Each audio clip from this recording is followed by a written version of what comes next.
في الحلقة الثامنة هنفتح ملف زيلودا وهنكشف كل أسراره. وقبل ما نبدأ اعملوا لايك وشير وفولو عشان تتابعوا معانا كل جديد. شايفين الصندوق ده؟ جواه سر كبير جدا في الحرب ضد المرض. زي أي عميل سري له اسم حركي، في السوق معروف باسم زيلودا. لكن هوياته الحقيقية اسمه العلمي هو كابيسيتابين.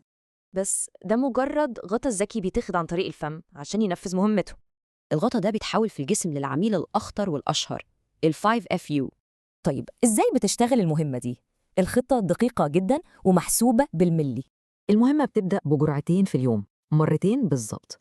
البروتوكول واضح، 14 يوم شغل متواصل وبعدها 7 أيام راحة، والدورة بتتكرر. ودلوقتي نيجي لأهم قاعدة في المهمة كلها، دي أهم معلومة لازم نعرفها. خلوا بالكم المعلومات دي للتوعية بس، أي علاج لازم يكون تحت إشراف طبيب متخصص.